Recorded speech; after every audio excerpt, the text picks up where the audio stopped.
A família Tainá Alimentos cresceu. Lançamento bananas chip vegana com zero adição de açúcares e conservantes. Um produto natural, nativo da Amazônia e com um sabor incrível. Ideal para antes e depois do treino e em todos os momentos. Olá, gente. Estamos iniciando mais um episódio do Musicou Podcast. Hoje tem episódio especial Vida com Música. Eu sou Fran Paulo e hoje eu estou aqui recebendo uma convidada muito especial, Jane Ruth, bem-vinda. Nós vamos falar hoje da relação da música com a dança, com uma das grandes especialistas na área aqui no Brasil, não é? Quero ver toda essa conversa. Talvez até coisas que eu nunca pensei nessa relação, eu vou pensar agora. Isso é muito bacana. Iniciando, a gente quer pedir para você se inscrever aqui em nosso canal, deixar seu gostei, que é uma forma de você apoiar este projeto, que é o Projeto Musicou Podcast, é um projeto de cultura musical, e a gente está fazendo aqui esse trabalho com jovens que estão iniciando na música. Nós temos aqui uma série só com a meninada do trap, uma série maravilhosa, você pode conferir aí. E este é o segundo episódio da série Vida com Música, relação da música com a dança. E a gente agradece aos nossos apoiadores, pessoal que está apoiando a gente. A Tainá. Tainá é uma manteiga, é um creme vegetal, sabor manteiga, que é totalmente vegetal, ou seja, indicado para pessoas que têm intolerância à lactose ou pessoas que não consomem produtos de origem animal. Tainá. E tem outros produtos aqui da linha Tainá. Salgadinhos Aquimilho, lá de Manaus. A gente agradece também a esse apoio que dá com a gente, a parceiraça da gente aqui, que é a Maria, do Bar e Restaurante da Maria, que tem dado uma força ao nosso projeto, ao Madeirarte Rústicos, que fica lá na Aldeota, ali na Padre Valdivino, 1080, e Denise Martins, Estúdio de Beleza. Vai lá, que diz que viu aqui no Musicou Podcast que você vai ter desconto, eu acho. Mas diz que vai ter. E a produção é da Usina Vídeo Produções, produção de videoclipes, produção de vídeos institucionais, vídeos de bandas, enfim, tudo o que você for gravar, pocket show, videoclipes, com a Usina Vídeo. E CM Estúdio, gravações musicais, e principalmente agora nesse período, você que é assessor de candidato, procura CM Estúdio aí no Insta, fala com o Cláudio, que ele produz jingles para o seu candidato e, além disso, também jingles comerciais. Então, vamos lá, Jane Ruth. Jane Ruth, a sua relação com a dança é bem antiga, né? Vem de bem longe, né? Conta só um pouquinho, antes da gente entrar na relação com a música. Vamos conhecer um pouco da Jane Ruth? Trabalho com dança a vida toda, mas é a vida toda mesmo. Desde os 3 anos eu entrei numa sala de dança e nunca mais saí. E de todas as formas. Por exemplo, hoje eu completei esse ano 60 anos, então eu tenho 57 anos com esse trabalho, né? E que a música ela influenciou tudo na minha vida, porque você já quer fazer dança por um movimento do corpo, e um movimento que vem de uma música, e é sempre isso. Claro que quando a gente vai fazer dança, a gente nem pensa em música, mas a música ela é o que vai descrever toda a sua história, das performances, da harmonia, do sentimento com a dança. E a minha vida toda foi isso, e nem só diretamente por fazer aula de dança, mas por muitas outras coisas, por coreografar, por criar um trabalho social incrível, que a música está presente. Enfim, são muitas coisas, mas a minha vida toda foi ligada às artes cênicas. A dança, o teatro e a música tem uma correlação muito forte. E eu não acredito de forma alguma que um viva sem o outro. Não vive, de jeito nenhum. É relação mesmo, sabe? Entrelaçado mesmo. O teatro, hoje, é essencial para o cantor saber, para o ator saber cantar e saber dançar. Né? Tem com certeza. Relação. O cinema é uma outra arte que, tanto na atuação como na obra em si, a música tem uma importância muito grande. A sétima arte, o prêmio mais importante é a música, né? Trilha sonora, porque é onde você se emociona. As cenas elas têm que ter a música da cena para você sentir oh, né, aquela coisa, e é de terror, vem aquela coisa que você se apavora, dá logo pânico, você até imagina o que vem por aí. Então a música, ela dá o tom de tudo. E a dança? Vamos lá, vamos fazer essa relação com a dança. Você, enquanto coreógrafo, e que eu fico aqui nessa curiosidade, como é que você faz a escolha de uma música e como você constrói a mise-en-scène, né, em cima dessa música, ou a coisa acontece ao contrário, ou existem formas diferentes? Como é essa questão criativa mesmo no processo criativo, a música entrando no processo criativo? É assim, quando a gente começa a fazer dança, a gente não pensa em nada disso, né? Se for balé clássico, são as músicas clássicas, ou músicas instrumentais, e vai fazendo.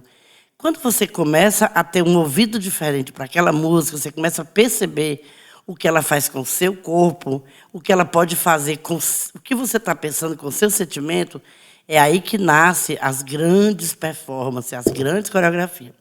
Mas como é que isso acontece? Como você falou, é só isso ou é de outro jeito? É de todas as formas.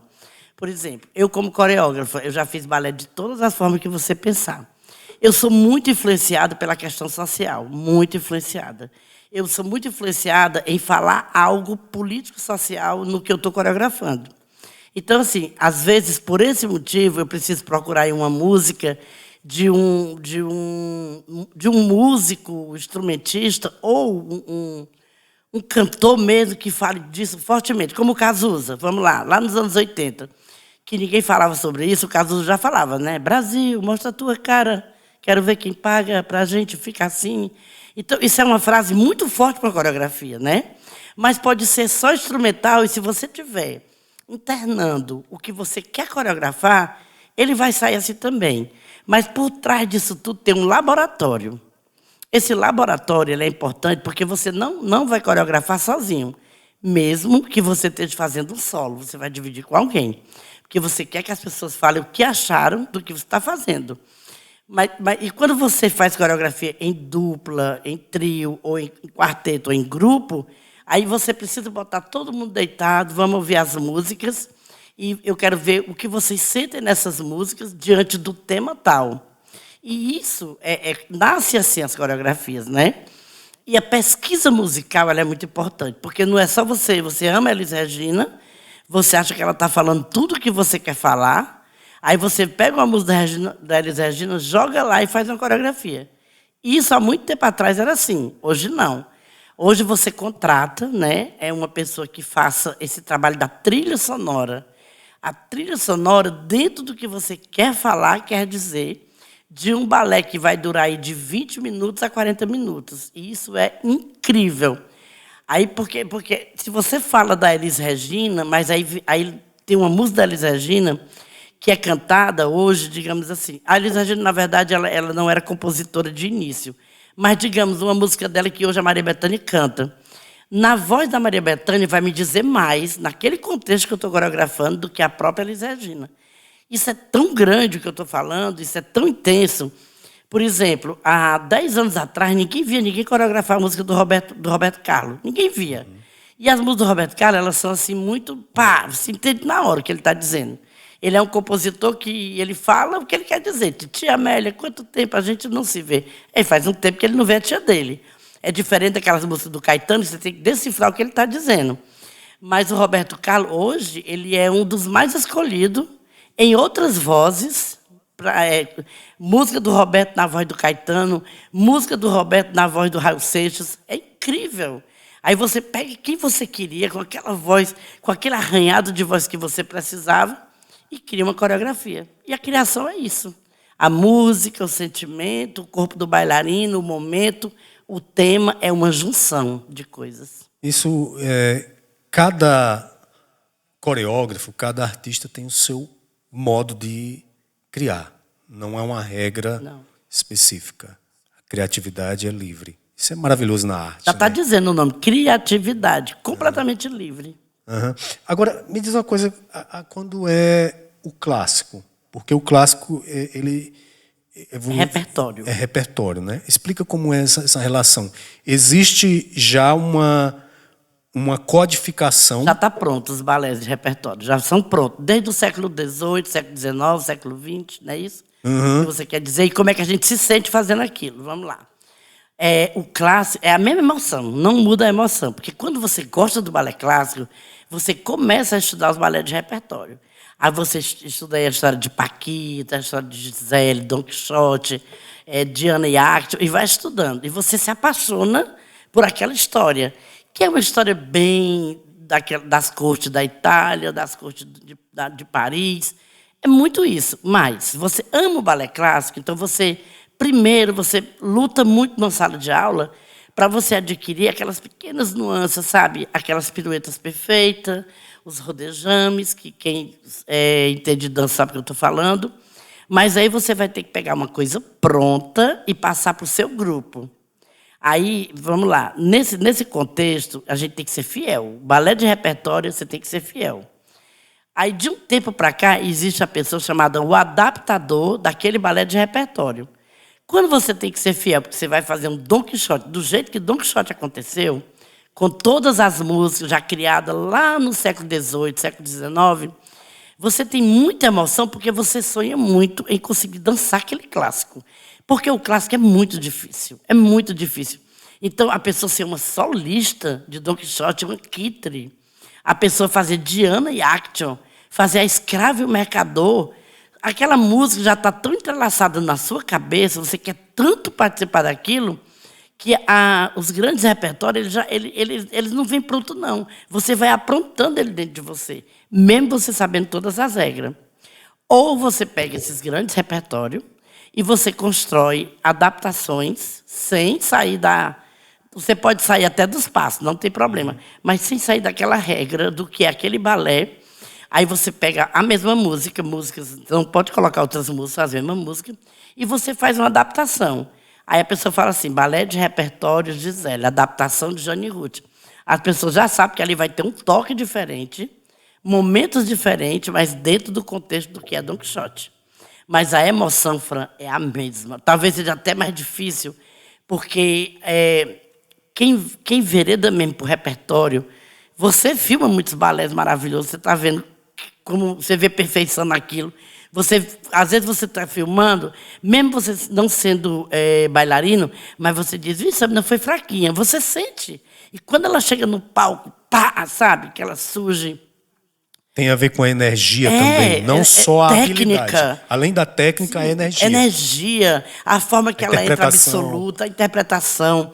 É um conjunto imenso. Entre o teatro aí também, né? Muito, totalmente. Olha, tanto, Fran, para você ter ideia, que os balés de repertório, até quando você agradece no final, tem a forma de agradecer.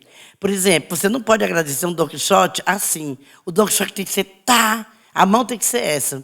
Uma esmeralda no pandeiro, né? Está entendendo? Então, é uma coreografia feita.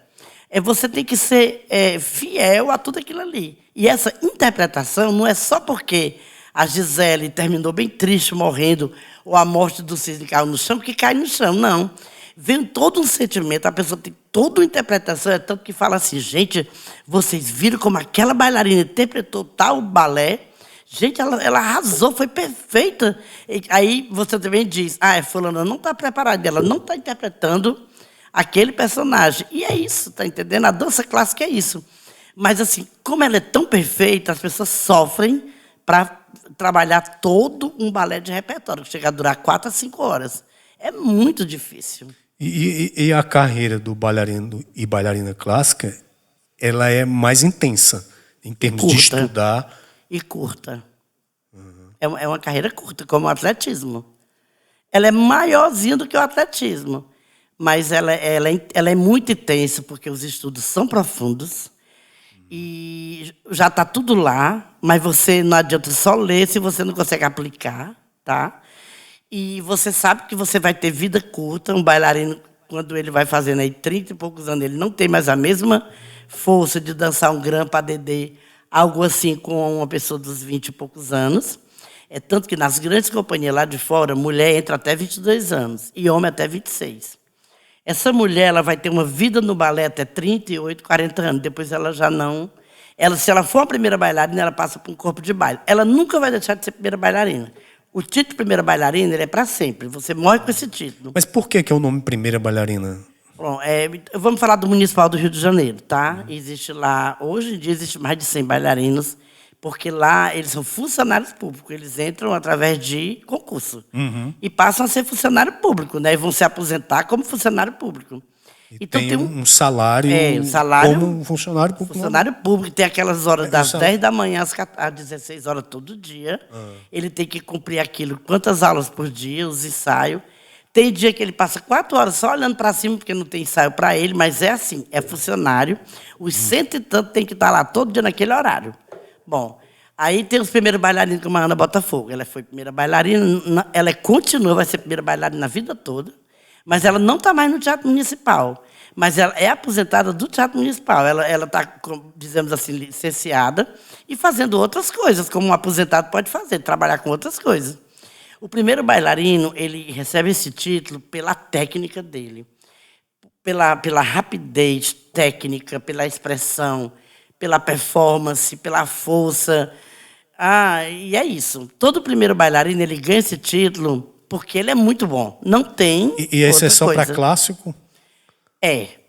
Na verdade, existe primeiro bailarino de uma companhia de jazz, existe primeiro bailarino de uma companhia de tal, mas aí a gente já diz isso. Ele é o primeiro bailarino por saber que ele é o que leva o grupo, ele é o melhor, ele já é um professor de nome e tudo mais. Mas o título de primeiro bailarino só para o clássico.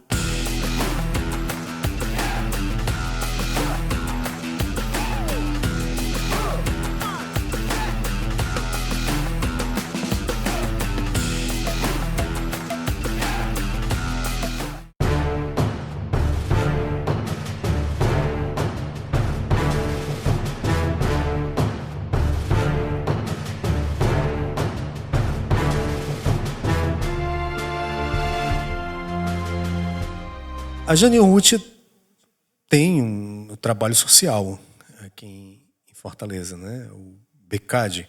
E lá vocês utilizam de vários, da dança, das artes marciais, do teatro, e tem a música também. Né?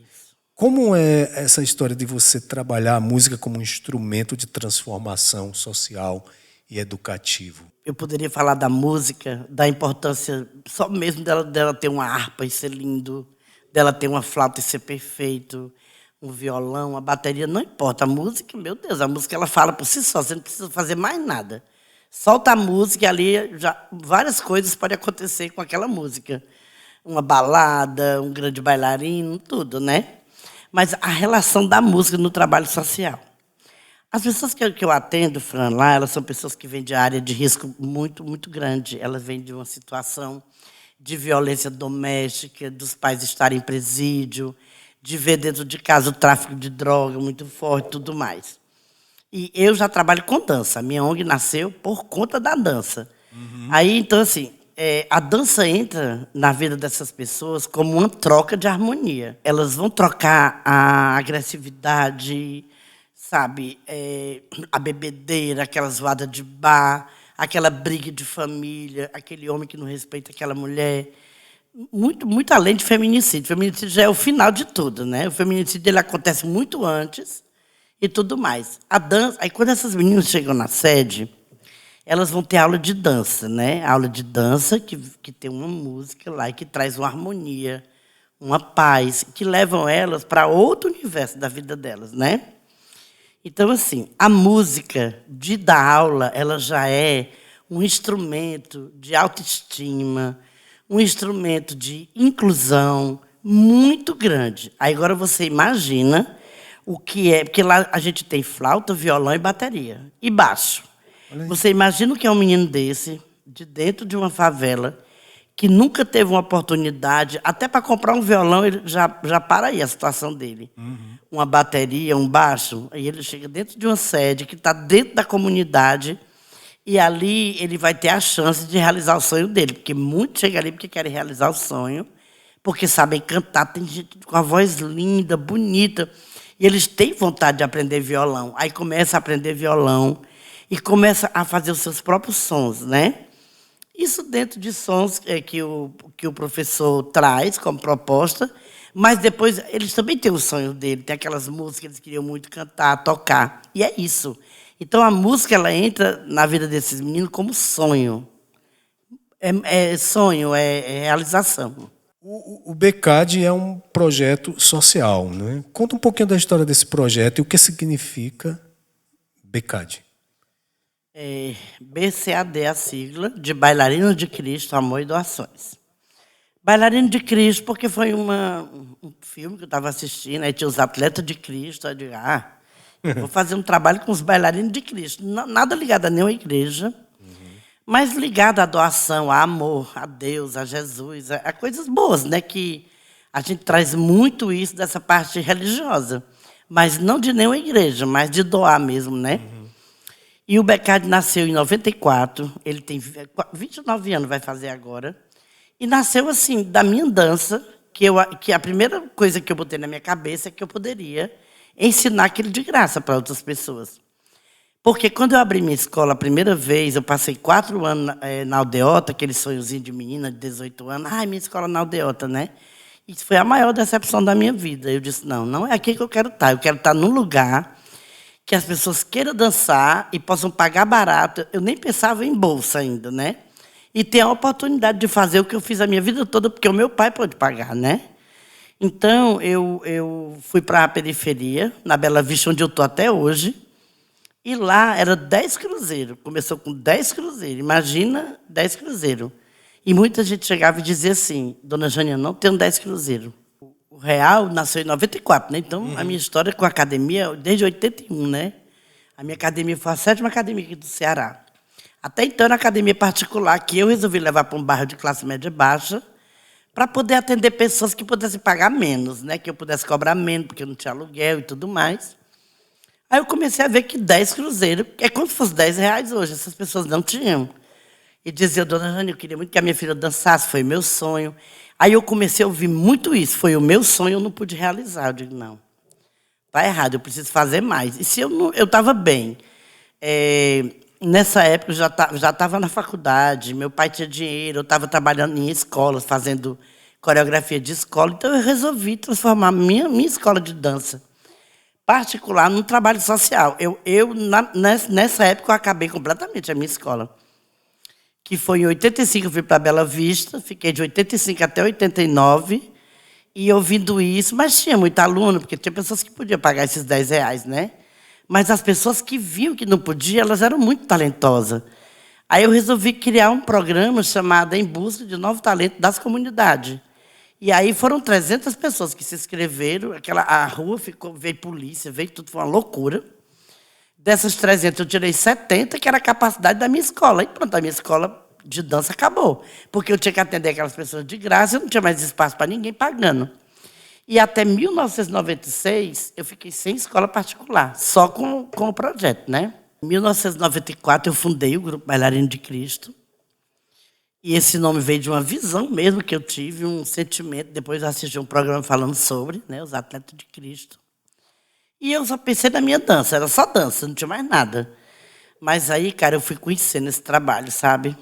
Aí eu fui dando aula, como na minha escola só cabia 70 alunos, que era muito pequena, que eu comecei no quintal da minha casa. Hoje eu tenho uma estrutura de 1.000 metros quadrados, né, de área construída e tudo. Tenho mais de 16 salas, mas na época não tinha nada disso. Eu tinha no fundo do quintal da minha casa que eu construí uma sala de dança só, né? Então, eu comecei a dividir meus bailarinos, aqueles melhores, para ir dar aula nas comunidades. Aí foi aí que eu conheci a Rosalina, a favela das Placas, e fui conhecendo essas comunidades, e fui botando meus bailarinos para dentro dessas comunidades. E foi aí que eu conheci uma realidade que eu acho que poucas pessoas conhecem. Por exemplo, você se deparar com uma menina de 8 anos alcoólatra. Eu não sabia que isso existia, mas existe. E quando eu dou entrevista hoje que eu falo sobre isso, as pessoas, 8 anos alcoólatra, sim. 8 anos alcoólatra, 9 anos grávida do pai. Eu vi tanta coisa.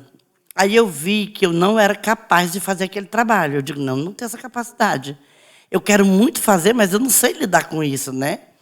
Eu estou estudando para ser geóloga, apesar de ser formada em dança, ter meu doutorado em dança, meu mestrado em dança, mas eu não sei trabalhar com isso.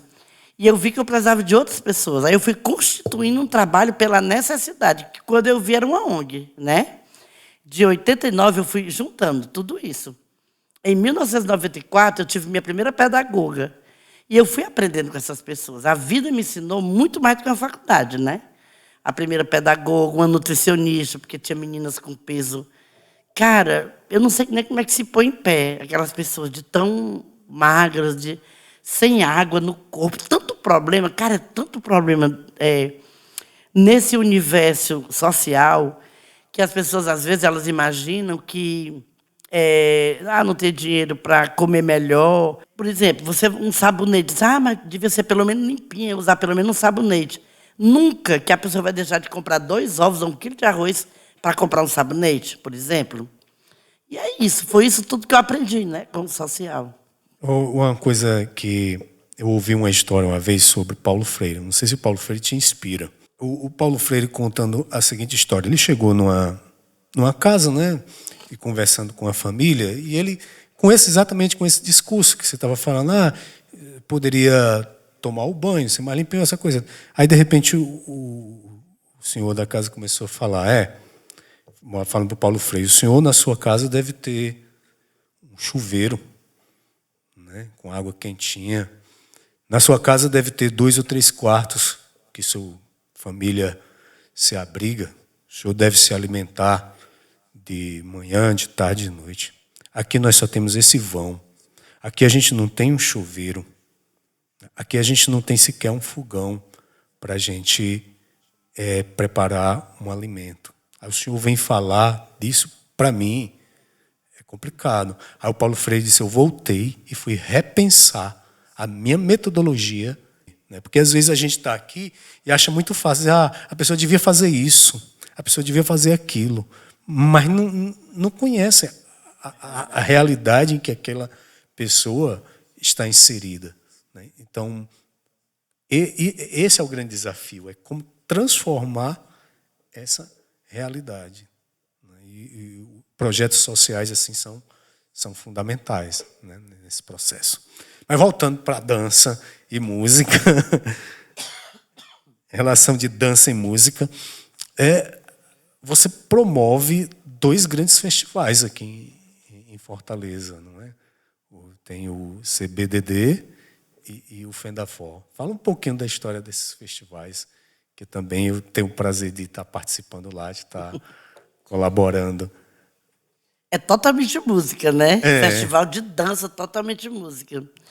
Fran, eu escuto tantas coisas quando eu recebo as inscrições do festival.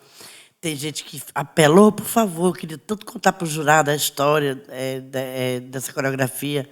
Olha, essa música, ela mudou minha vida, minha mãe, não sei o quê, que ia morrendo, e essa música salvou ela, e assim vai, né, as histórias.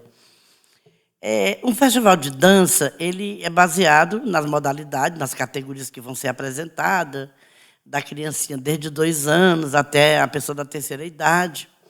Todas as formas de dançar, jazz, balé, sapateado, tudo. Mas por trás de tudo isso tem uma música, né? Uhum. Mesmo que a coreografia comece em silêncio, né? Que é a música do silêncio. Que é a música do silêncio. Eu sempre digo assim, a música é o maior silêncio que pode existir para a gente. É a música, é o maior silêncio. Quando você está sozinho com ela. Quando você quer que ela lhe diga alguma coisa. Às vezes você diz assim, ai, gente, peraí, quero ver essa música, quero ver essa música. Aquele momento é o seu silêncio, mesmo a música estando lhe confrontando direto para aquilo que você pensa. Como eu te falei, a música, ela salva de uma forma que tu não tem noção. Como a dança também e o teatro, né? E é uma correlação tão forte que se você fizesse 2 grandes festivais de teatro, você estaria fazendo a mesma pergunta para essa pessoa aqui na sua frente que fizesse o teatro. Porque não existe o teatro, mesmo com aqueles solos, aquelas coisas, mas de uma passagem de uma parte para outra vem... E não sei o quê. Só a música faz isso. Nada mais faz isso, né? Um grande festival de música, né? Você pode ouvir uma pessoa cantando ali um solo, mas você pode ver uma banda que você diz, meu Deus, que som incrível, né? E, realmente, é um show de música, porque o festival, a gente escuta tudo quanto é de balé, porque a gente tem criancinha desde 2 anos até a terceira idade, e, de acordo com a idade, esses repertórios vão se alinhando. Por exemplo, não tem como uma criança dançar um balé esmeralda. Esmeralda é um balé adulto. É isso que eu estou falando. Aí vem as músicas de jazz, aí já vem uma pesquisa aí norte-americana, vem o sapateado também norte-americana, tem o sapateado holandês, que é um dos mais famosos. A música de todas as culturas. Norte, Nordeste, Sul, Sudeste. Eu estava agora em Joinville, como você sabe. E, por exemplo, você está lá em Joinville, você vai ver as danças internacionais lá, são danças que não vêm para cá. São coisas que você só vê em Joinville.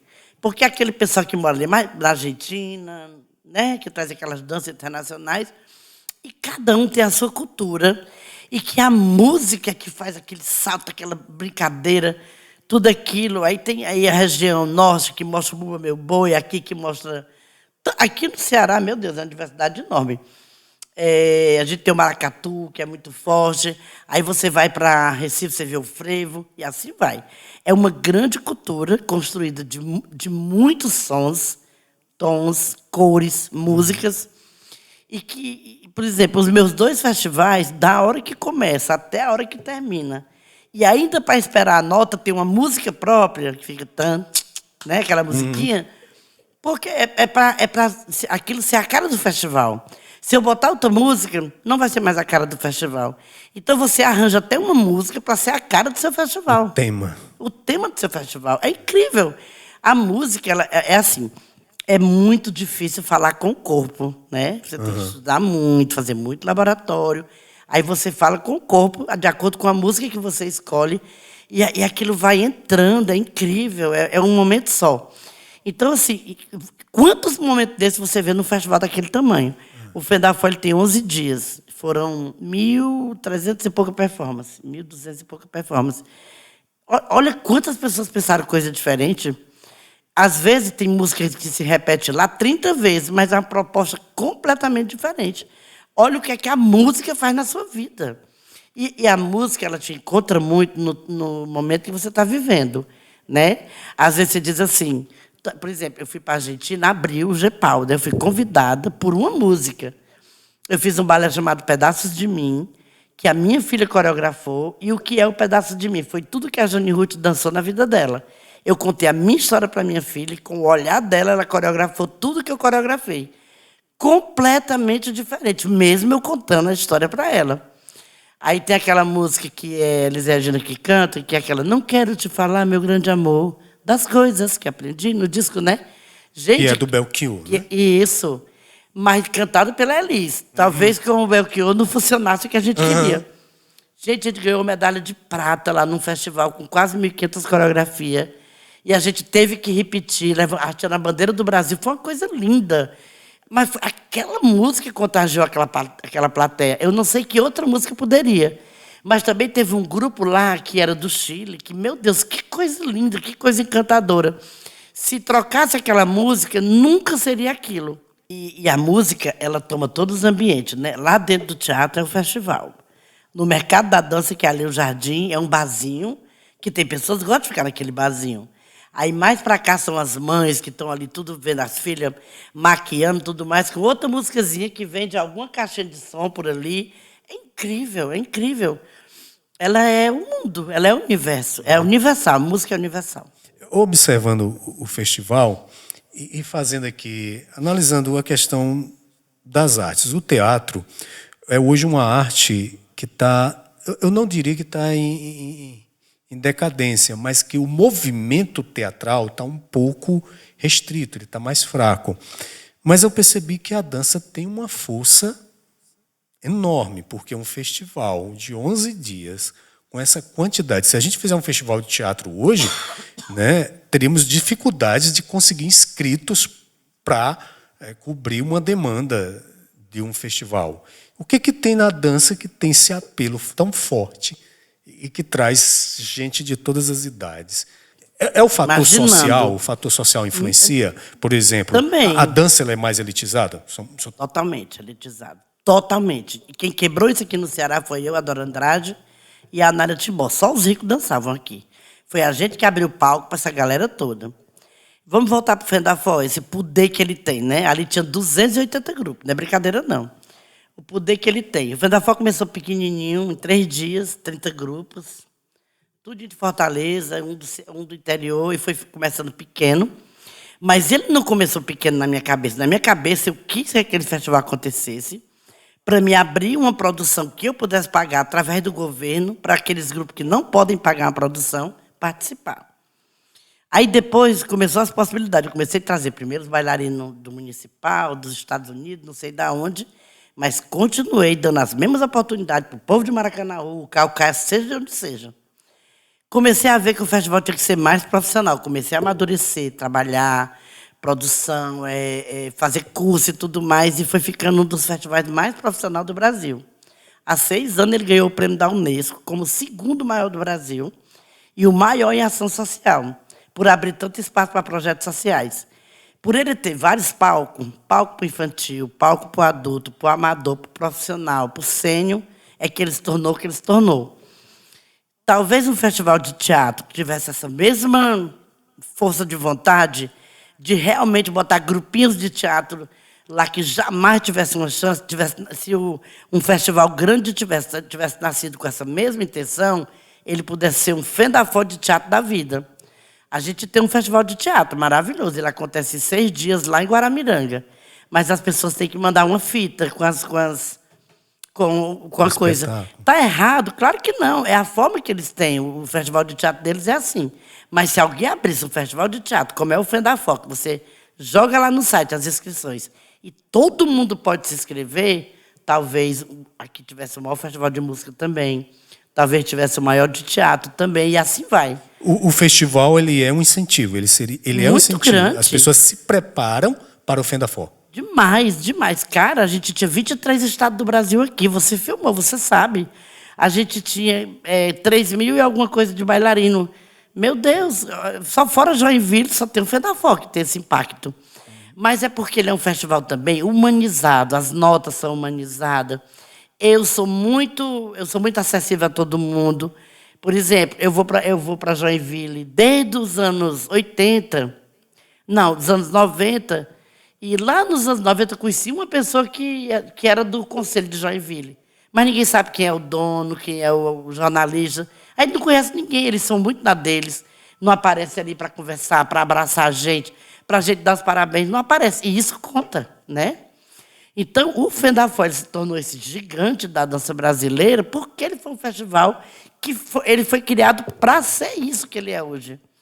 E ele é muito profissional, ele tem uma equipe muito grande. Você vê a estrutura até da secretaria, que está ali cheia de gente toda hora atendendo, e tudo. E o Brasil todo aqui, a gente ocupou aí 100 e poucos entre teatros, pousada, flats. E ele se tornou esse gigante, Fran, pelo tamanho do amor que foi colocado na frente dele, o tamanho da possibilidade, o valor minimamente de inscrição, e ele se tornou isso. E nem um bailarino ali com a pulseira paga nada. Ele bota aquela pulseira, ele pode entrar no curso que ele quiser, cearense, bailarino cearense, em todas as sessões que ele quiser, sem pagar mais nada. Bailarino de fora com a pulseira tem acesso a todas as sessões, só com aquela pulseira. Ele paga para fazer curso, mas dependendo da quantidade de inscrição que ele tiver, ele tem os cursos também gratuitos. É um festival cheio de possibilidades, cheio de coisas boas para as pessoas, sabe? Tem aquele palco do jardim também, que as pessoas podem estar ali durante o dia para se apresentar. Nos 3 primeiros dias tem as sessões infantis, é só criança dançando, depois tem a infanto juvenil, depois tem a cena, que são aqueles amadores que não tiveram ainda a oportunidade de mostrar o seu trabalho em canto nenhum. Então, eu acho que um festival, para ele ter o impacto que o Fenda-Fó tem e ser conhecido hoje como o gigante da dança brasileira, o 2º maior do Brasil, ele tinha que ter tudo isso. Não adianta só eu fazer um festival, abrir inscrição e pronto. Não adianta. Se eu não inventar palco para isso, palco para aquilo, se eu não conversar com os prefeitos do interior e conseguir ônibus para trazer grupo do interior, se eu não fizesse muitas coisas, né? Mas o Fenda-Fó, ele realmente assusta.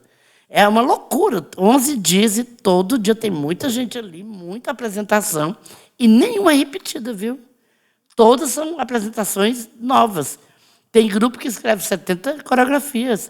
Então, isso é uma confiança no nosso trabalho. É uma confiança que o jurado não muda nota. Você vê lá que as notas saem na hora na televisão. E isso é bom, porque não dá tempo aquele jurado conversar com ninguém, mudar a nota, porque o amiguinho... Não. Ele dá a nota que ele acha que aquele pessoa mereceu. Pode ser quem seja, de qualquer escola, não importa. E eu acho que o FENAFOR só virou isso por isso e pelo profissional que ele é. O FENAFOR, você lê o regulamento e os prazos. Não tem nem perigo daqueles prazos não ser cumpridos. A não ser que aconteça alguma coisa como uma pandemia, por exemplo. Mas é isso. Uhum. Então, a gente falou que a dança ela é uma arte elitizada, mas que hoje, através do BCAD, pessoas e de outros projetos que tem em Fortaleza, existem alguns projetos que eu já vi, que oportunizam a crianças e jovens de comunidades carentes a ter essa oportunidade, né? Possibilitam essa oportunidade de elas terem contato com essa arte.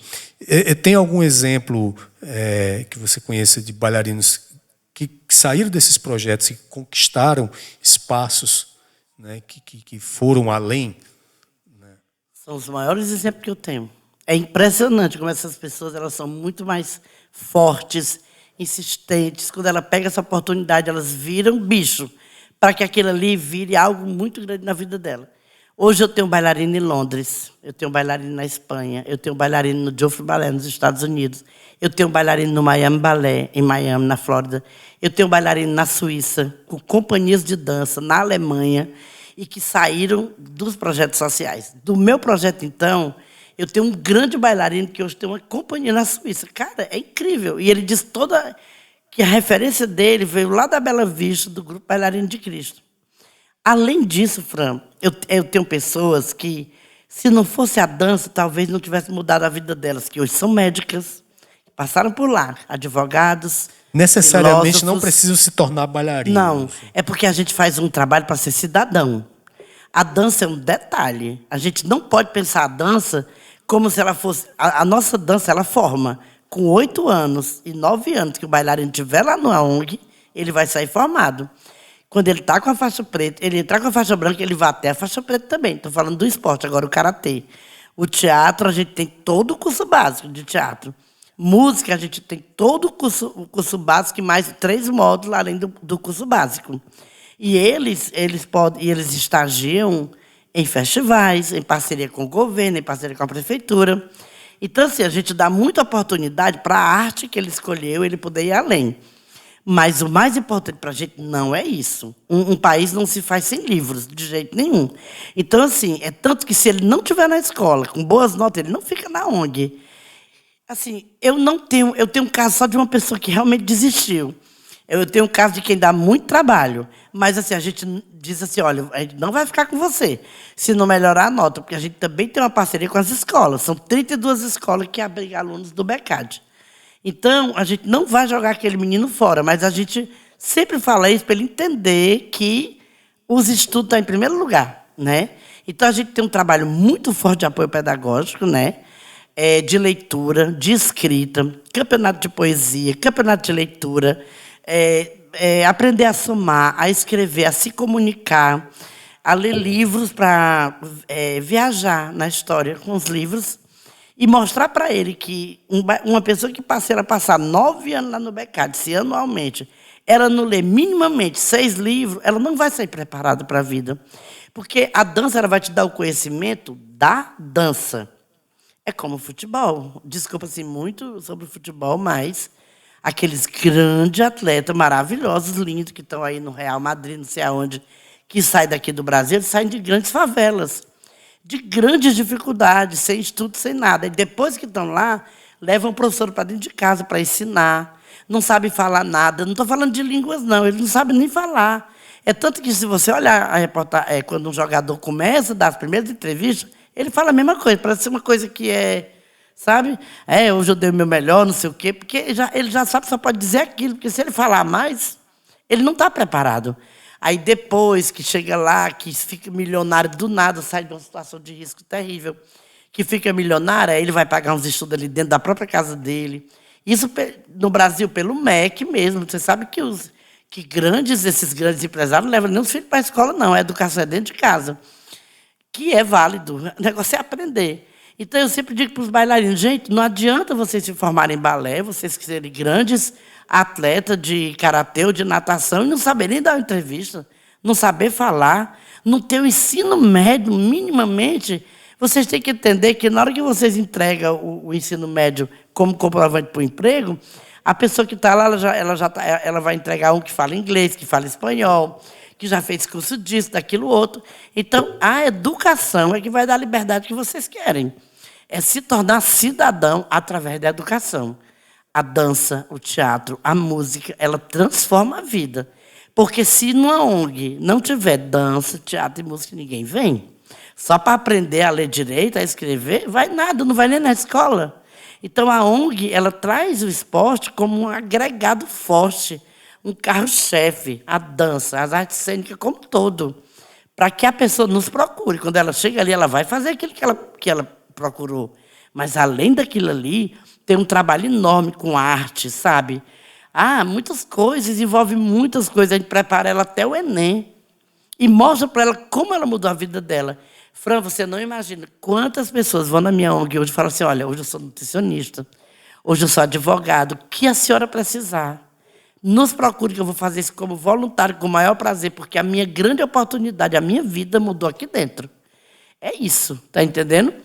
Então, a grande coisa não é fazer o bailarino. O bailarino ele vai ser feito se ele for persistente, 9 anos na sala de aula, repetitivo, aquele grand plié, demi plié, o jazz também, o karatê, aqueles mesmos gritos, aquelas coisas, vai avançando as faixas, mas é aquilo. Mas ali é um detalhe. Ali, por trás daquilo, tem uma aula de apoio, tem aula de... Até línguas a gente já trabalhou muito no projeto. Tem inclusão digital, porque se você não sabe nem comandar um computador, como é que você vai apresentar um currículo de trabalho? É um trabalho tão grande, Fran, por trás de tudo isso. A dança só é o chama, o teatro é a música. E vai mudar a vida dele, porque não tem como as artes cênicas não mudar a sua vida. Uma música, sabe? Uma dança, um teatro. É louco, isso muda a vida de qualquer pessoa. A arte que salva vidas, né, gente? Qual é a tua trilha sonora? O que você gosta de ouvir? Quando eu era mocinha, eu era assim, muito apaixonado pelo Caetano Veloso. Sabe aquelas músicas que remetem assim, uma paixão também de namoro, aquelas coisas? Mas a dança, ela me abriu o mundo para a música. Fran, eu sou muito louca pela música popular brasileira. Muito mesmo, muito mesmo. E assim, mas existem músicas em inglês que eu nem sei o que elas estão falando, mas não é a letra, mas a melodia. Ela é tão incrível para alguma coisa que eu estou sentindo, e a forma dela que eu consigo coreografar na minha cabeça. Se me desse aquela música, eu vou coreografar aquela música. Mas, assim, isso porque a música em inglês, muita gente não sabe falar inglês, não sabe o que é. Se eu pegar uma música em inglês, eu vou olhar o que tem por trás, para não fazer uma coreografia totalmente ao contrário dela. Mas a música americana, ela é muito incrível, gente. Principalmente aquela dos anos 80, dos anos 90. Mas a música popular brasileira, poxa, vamos lá, Maria Bethânia, Caetano, que eu sou muito, muito, muito apaixonada. Sou desesperada pelo Fagner. Amo as músicas do Fagner, porque tem muito amor, tem muita emoção. E tem um projeto social também, né? A Fundação Raimundo Fagner. E eu amo muito essas músicas. Mas eu também gosto muito de sertanejo, porque assim, é uma coisa do meu dia. Porque eu não sou uma ONG, eu não sou um festival. Eu sou a Jane, que tem o meu marido, que tem os meus filhos, que tem um momento. Então a música sertaneja também remete a isso. Mas a minha trilha sonora mesmo que eu amo de paixão, chama-se Timaya, Apaixonada. Cazuza, apaixonadíssima, muito apaixonada. Nara Leão, eu amo muito. E a outra trilha assim, que me desperta toda hora e que muda a minha história. E a mulher morreu em 1983. Meu Deus, Elis Regina é demais. Muito, muito importante na minha história. E nas composições. E uma outra pessoa que fez muito parte da minha vida foi Milton Nascimento, de Djavan. Porque era uma música que eu amava dançar e coreografar, porque eles falam muito forte de coisas que você procura. Caminhos, idas, vindas, flor, universo, mar. Você sempre está falando sobre isso. Eu gosto muito. Eu vou te fazer uma pergunta. Mas antes tem uma curiosidade sobre mim. Eu sou ator de teatro e diretor de teatro, né? E nessa trajetória teatral eu tive contato também com a dança. Eu fiz jazz, não parece, mas eu fiz uma coreografia como exercício, né? Mas isso foi um processo totalmente amador, totalmente de experimento mesmo artístico ali. Eu morava em Senador Pompeu, que tu fizeste um trabalho em Senador Pompeu, foi o primeiro balé que eu vi teu, foi lá em Senador que você foi apresentar, que eu não lembro, mas tinha alguma coisa a ver com Codiá, não tinha? Essa história. Sim. No Nordeste é assim, minha família é de lá. Meu pai morava o Codiá tem uma história para minha família toda, a nossa fazenda tudo ali nos arredores. Eu lembro, eu filmei, eu já trabalhava com audiovisual, e quando o teu grupo foi se apresentar lá, eu que filmei esse grupo lá. E aí... Coisa doida. Como as conexões, né? E aí, claro que isso foi uma experiência, mas eu estou querendo ouvir de alguém que é da área. Como é que você monta a coreografia na cabeça e repassa para o bailarino? Como é essa relação? Você está aqui, a proposta. Você monta, e como essa comunicação para o bailarino entender o que você quer e ele executar exatamente como você quer. Como é isso, essa loucura? Olha, a gente nunca monta e entrega para o bailarino. Não, a gente trabalha essa montagem junto com o bailarino. Eu estou falando de 15 anos para cá. Antes era assim. Menino, 2 para cá, 3 para lá, e o caboclo saía atrás fazendo. Não mais, né? Hoje existe, o Google não deixa mais você fazer isso, né? Os estudos não deixam mais você fazer isso. Então, como é? Por exemplo, eu estava parada no meu carro, um cara falou assim, dona, a senhora pode me dar alguma coisa? Eu sou lá de Itapipoca, um fragelado, um retirante de Itapipoca. Quando eu olhei para o homem, nasceu balé na minha cabeça. Retirante, o Lamento do Sertão. Ali era um retirante lamentando a falta de chuva e tudo. Isso foi em 1993. Então, quando eu vim com aquela frase na minha cabeça, eu sentei com o grupo e falei, gente, eu vou fazer um trabalho sobre Itapipoca, que é o que todas as comunidades do Nordeste todo, estou falando do Ceará agora, está passando com a falta de chuva. Então, gente, eu pensei assim, eu pensei assado, aí eu mostro, eu converso todas as ideias, aí a gente vai em busca da trilha sonora. Hoje eu faço com todos eles juntos. Antes não era, como eu te falei. A gente chegava com tudo pronto, jogava. É por isso que as coisas não eram encantadoras, como são hoje. Aí a gente coloca músicas para laboratório e fala assim, vamos procurar o personagem. Aí eles começam a assistir vídeos de alguma coisa do Nordeste, de filmes do Nordeste, como essas pessoas andam, falam a mesma coisa do ator para interpretar. Esse é o processo de laboratório. Esse é um processo de laboratório.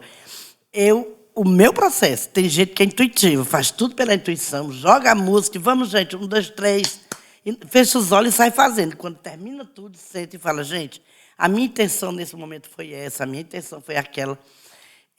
É um processo de trás para frente. Eu já fiz de tudo com isso. Mas o meu processo mesmo é criar a frase de alguma coisa que eu vi, que me incomodou, que vira um balé na minha cabeça, que eu sento com a galera, pergunto o que é que eles acham. Eu fiz vários balés assim. Inverso, que era o contrário do avesso. As minhas loucuras, coisa da minha cabeça. Trago os homens de volta, sobre as pessoas que perderam na Segunda Guerra Mundial. Labirinto, esse labirinto da vida. Sempre meus balés foram criados de acordo com isso. Mas que quando começa aqui o labirinto, o bailarino tem que se encontrar bem aqui, para ele passar por todo esse labirinto do que eu pensei. E ele buscar nele o personagem. E às vezes demora a pessoa achar. Às vezes a pessoa termina de dançar o balé e ainda não se encontrou no personagem. Mas é isso, a gente não passa mais como a coreografia é essa, não. A gente vai construindo e às vezes a gente bota partes que cada um constrói 2/8 do que ela quer. Aí você não está mais aqui, você tem que botar isso aqui na coluna, porque o nordestino tem isso. A roupa é assim assada. Imagina você andando por um açude e você vai ver muitos peixes. Você vai ter alegria, vai ver um monte de peixe morto, não sei o quê. E assim você vai dando frases, a gente vai construindo. Hoje se constrói um bom balé assim, conversando em grupo. Outro trabalho teu que tinha relação com o senador Pompeu foi o 15, O 15. o campo de Totalmente. concentração de senador Pompeu, né? Que é um trabalho que a gente vem desde os anos 90, a gente faz um trabalho de pesquisa, temos lá um patrimônio histórico, material e imaterial, tem a caminhada da seca, que depois, se você der uma olhadinha nessa história, dá uma história para Maravilhosa. uma coreografia bem louca. Caminhada da Seca é um evento que acontece lá todo ano, no segundo domingo de novembro, e as pessoas saem da igreja matriz da cidade em caminhada, em procissão, né, vão até o cemitério onde foram enterradas as vítimas do campo de concentração de 32. E lá acontece uma celebração, um ato em homenagem àquelas vítimas. E ali as pessoas fazem promessas. Vai uma pessoa com a cruz, vai outra descalço, as pessoas ficam de joelho, levam água e pão, porque como as pessoas morreram de fome e sede, então a oferenda que eles levam é a água e o pão, e deixam lá. Tem uma capelinha, tem votos. Não sei se você conhece o cemitério da Barragem. Claro que eu conheço. A gente visitou tudo isso. O 15 nasceu pela nossa relação com a Raquel de Queiroz, né? Meu pai fez a fazenda dela, meu pai é engenheiro agrônomo. Ele que fez toda a fazenda Não Me Deixe. Hoje eu não consigo imaginar por que eu não curti tanto viver com aquela mulher. Mas eu me balançava na rede com ela, né? Com a Raquel de Queiroz, aí nos anos 62, 63, 64, que foi quando a gente foi morar em Quixadá, passando 3 anos em Quixadá. Meu pai foi o engenheiro que fez toda a fazenda dela. E depois dessa relação, quando eu pensei assim, meu Deus, a gente está vivendo outro momento muito parecido com o 15, que foi a seca de 1915, que o livro foi escrito em 1932, e que ela criou um romance. Mas a caminhada da seca tem toda uma relação com essa história, os campos de concentrações. As pessoas tinham uma migalha de pão e 2 goles d'água por dia. Por isso que a água e o pão. Porque era os armazéns, ali era fechado, os guardas, não deixavam eles passarem. E tem a dona Mocinha, que a gente chegou a conversar com ela com 96 anos, que foi mãe de um soldado e que ela ouviu o lamento dele, os gritos, sabe? E ela dizia para o filho dela que ele não ia ter salvação porque ele estava fazendo isso, mas era a profissão dele. Então, tem tudo a ver. O 15, até que eu boto assim, o 15 em relação a Raquel de Queiroz, que ela escreveu um romance, né, aquela mocinha que não podia casar com aquele cara, para tornar a história menos grosseira e menos dolorosa, porque o 15 mesmo, a história da seca mesmo, o que eles passaram, né, andando pelas rodovias, que não chegava perto da cidade, não podia entrar, e ali morreu mesmo muita gente. A barragem lá do Patu, em Senador Pompeu, é essa história, né? E a gente teve uma relação conquistada por ela morar lá. Ela contou sobre 1915 na cidade de Quixadá.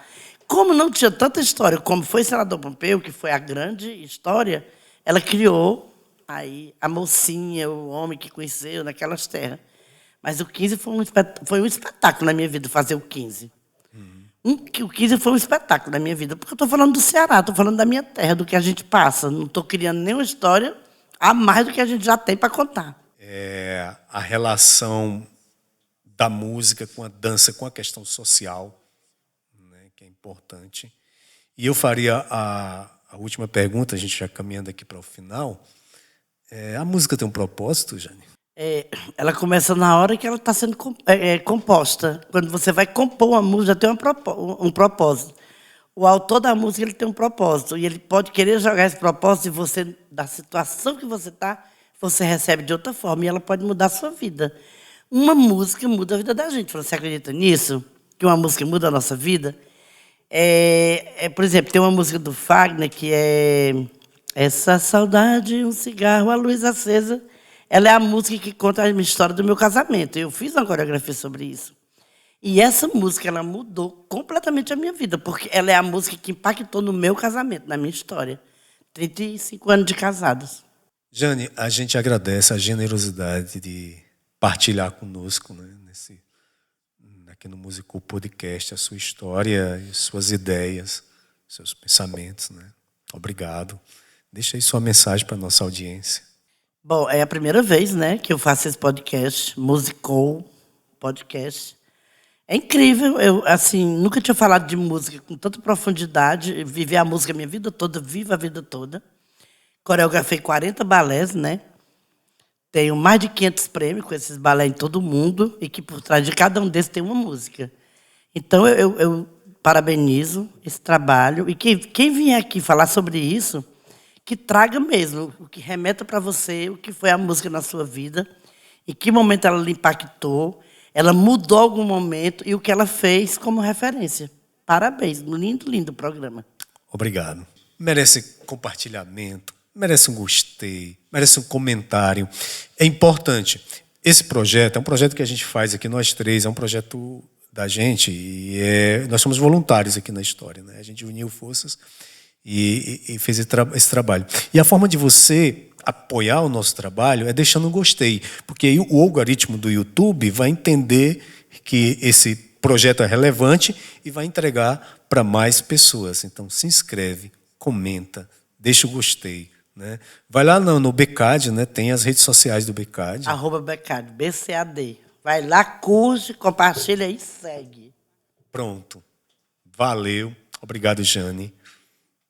E vamos de música, né? Que a música, ela muda tudo. Tudo.